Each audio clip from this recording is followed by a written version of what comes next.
Bonjour à tous.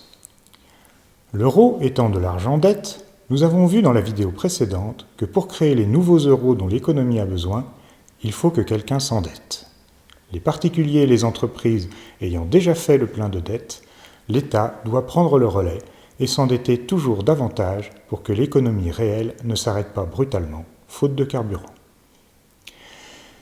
L'accroissement continu de la dette de l'État est le seul moyen d'éviter une crise monétaire et économique majeure avec son lot de faillites en série. En effet, s'il n'y a plus assez d'euros en circulation, il devient alors impossible que tout le monde puisse s'en procurer suffisamment pour honorer ses remboursements de prêts. Et quand on ne peut plus payer ses dettes, c'est la faillite. C'est pour cela que l'État s'endette toujours plus, pour éviter que les entreprises ne fassent faillite. Et pour que ça puisse continuer, alors que le système craquait de toutes parts, la BCE a fait du quantitative easing.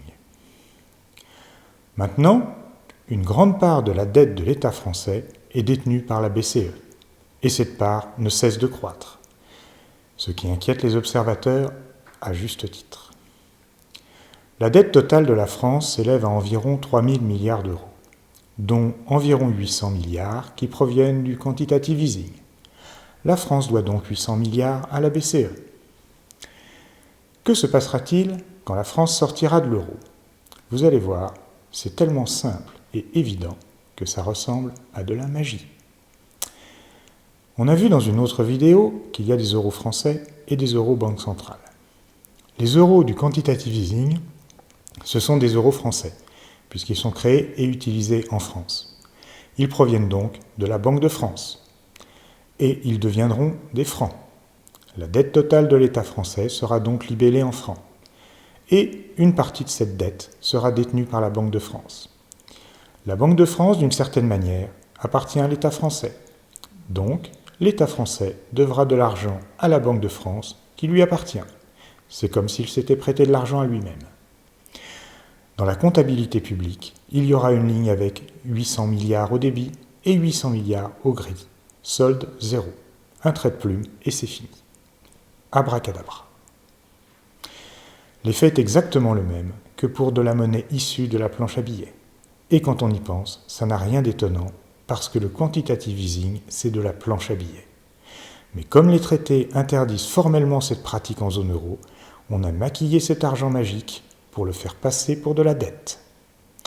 La véritable dette de l'État français n'est donc pas à un niveau inquiétant, supérieur à 100% du PIB. Une fois déduit le quantitative easing, on est en réalité sur une base beaucoup plus raisonnable. En retrouvant notre souveraineté monétaire, nous pourrons réduire cette dette à un niveau que nous jugerons satisfaisant.